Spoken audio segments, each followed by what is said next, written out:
പ്രിയപ്പെട്ട സതീശൻ ഈ സ്ഥാനത്ത് വന്നത് തീർച്ചയായും 100% അത് സ്വാഭാവികമായ നീതിയാണ്.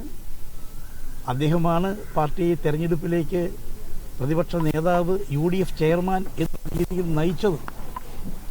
ഞാൻ അഭിമാനം കൊണ്ടൊരു നിമിഷം ഞാൻ പറയാം. കേരളത്തിലെ UDF ചെയർമാനും പ്രതിപക്ഷ നേതാവുമായ VD സതീശൻ പറയുകയാണ് 100 സീറ്റിൽ അധികം കിട്ടും. 100 സീറ്റല്ല, 100-ലധികം സീറ്റ് കിട്ടും. ഇല്ലെങ്കിൽ ഞാൻ വനവാസത്തിന് പോകും. ഇത്രയേറെ ആത്മവിശ്വാസം പ്രകടിപ്പിച്ച ജനങ്ങളുടെ, പ്രവർത്തകരുടെ, ജനാധിപത്യ മതേതര വിശ്വാസികളുടെ ആത്മവിശ്വാസം വളർത്തിയ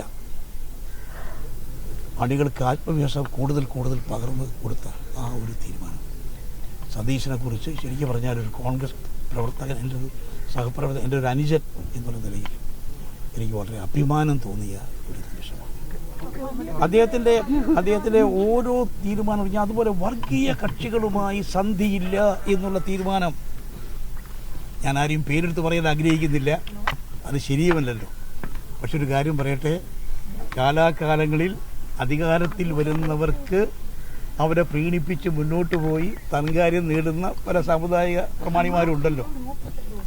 അവരുടെ ഒന്നും സമ്മർദ്ദങ്ങൾക്ക് വഴങ്ങാതെ, അവർക്ക് കീഴ്പ്പെടാതെ ഇന്ത്യൻ നാഷണൽ കോൺഗ്രസിൻ്റെ UDFൻ്റെ മഹത്വം ഉയർത്തിപ്പിടിച്ച, അതാണ് സതീശന് ജനങ്ങൾക്ക് കിട്ടിയ ഏറ്റവും വലിയ അംഗീകാരം. സതീശൻ കോൺഗ്രസിനെ ഒന്നിച്ച് കാര്യം ചെയ്തു. UDF സംവിധാനത്തെ എല്ലാ ഘടകകക്ഷികളെയും അദ്ദേഹം കാര്യം ചെയ്തു. പിന്നെ ഒരു കാര്യം ഞാൻ എടുത്തു പറയാൻ ആഗ്രഹിക്കുകയാണ്. കോൺഗ്രസ് പ്രവർത്തകർ ആഗ്രഹിച്ചതുപോലെ, ജനങ്ങൾ ആഗ്രഹിച്ചതുപോലെ തന്നെ UDFിലെ എല്ലാവരും ഘടകകക്ഷികളും സതീശനോട് വലിയ താല്പര്യമാണ് പ്രകടിപ്പിച്ചത്. അതൊക്കെ തെളിയിക്കുന്നത് മറ്റൊന്നുമല്ല, ഈ ഭരണ സംവിധാനത്തിൽ അദ്ദേഹത്തിനുള്ള വിശ്വാസം, UDFിൽ അദ്ദേഹത്തിനുള്ള വിശ്വാസം, UDFിൻ്റെ നേതൃത്വത്തിൽ, UDFിൻ്റെ ഘടകകക്ഷികളിൽ, കോൺഗ്രസ് മഹാപ്രസ്ഥാനത്തിൽ അദ്ദേഹത്തിനുള്ള അചഞ്ചലമായ വിശ്വാസമാണ് പ്രകടിപ്പിക്കുന്നത്. സതീശനിൽ നിന്നും കേരളം ഒരുപാട് പ്രതീക്ഷിക്കുന്നു. കേരളം കടുത്ത സാമ്പത്തിക പ്രതിസന്ധിയിലാണെന്ന് എല്ലാവർക്കും അറിയാം. അതുപോലെ വികസന രംഗത്ത് ഏറെ മുന്നേറാൻ പറ്റിയിട്ടില്ല. അതുപോലെ പാരിസ്ഥിതിക പ്രശ്നങ്ങൾ ആരും ശ്രദ്ധിക്കുന്നില്ല.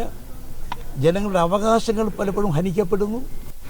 ഈ സാഹചര്യത്തിൽ ഒരു നവകേരള സൃഷ്ടി, അദ്ദേഹത്തിൻ്റെ തന്നെ ഭാഷ കടമെടുക്കുകയാണെങ്കിൽ ഒരു പുതുയുഗ സൃഷ്ടി കേരളത്തിലുണ്ടാകാൻ അതിന് നേതൃത്വത്തിലുള്ള മിനിസ്ട്രിക്ക് സാധിക്കട്ടെ. നീതിപൂർവമായി എല്ലാ കാര്യങ്ങളും ശ്രദ്ധിക്കുക. ഒരു കാര്യം കൂടെ അദ്ദേഹത്തോട് ഞാൻ പറഞ്ഞിട്ടുണ്ട്. ഈ അധികാരം വരുമ്പോൾ അടുത്ത് കൂടുന്ന ചില ചങ്ങാതിമാരുണ്ട്. ആ ചങ്ങാതിമാരെ കരുതലോടെ കൈകാര്യം ചെയ്യാം. പലർക്കും ഈ ഉദാഹരണം പറയാം. പിണറായിക്ക് പറ്റിയ പാളിച്ചെന്താ? പുള്ളി അധികാരം ഏൽക്കുന്ന ദിവസം പറഞ്ഞത് അവതാരങ്ങളെ മാറ്റി നിർത്തുമെന്നാണ്. പക്ഷേ സർവ്വ അവതാരങ്ങളും അദ്ദേഹത്തിന് ചുറ്റും കൂടി അദ്ദേഹത്തെ നിലയിലാക്കി. അതാണ് സംഭവിച്ചത്. അതൊരു പാഠമാണ് സതീശൻ. ആ പാഠം ഉൾക്കൊണ്ടുകൊണ്ട്, ജനവികാരം ഉൾക്കൊണ്ടുകൊണ്ട് കേരളത്തിലൊരു മാതൃകാ ഭരണ സംവിധാനം, ജനാധിപത്യത്തിൽ ജനനന്മയ്ക്ക് വേണ്ടി എന്ത് ചെയ്യാൻ സാധിക്കും? വികസനം എന്ന് പറയുന്നത് ജനങ്ങളുടെ ക്വാളിറ്റി ഓഫ് ലൈഫ് അത് ഇമ്പ്രൂവ് ചെയ്യലാണ്. ആ ക്വാളിറ്റി ഓഫ് ലൈഫ് മെച്ചപ്പെടുത്തുന്നത് കേരളം മുൻകാലങ്ങളിൽ നേടിയ നേട്ടം, അടുത്ത കാലത്തല്ല പഴയ കാലത്ത് നേടിയ നേട്ടം, അതിൻ്റെ മാതൃക ഉൾക്കൊണ്ടുകൊണ്ട് മുന്നോട്ട് പോകാൻ എൻ്റെ അനുജന്, പ്രിയപ്പെട്ട സതീശന് സാധിക്കട്ടെ.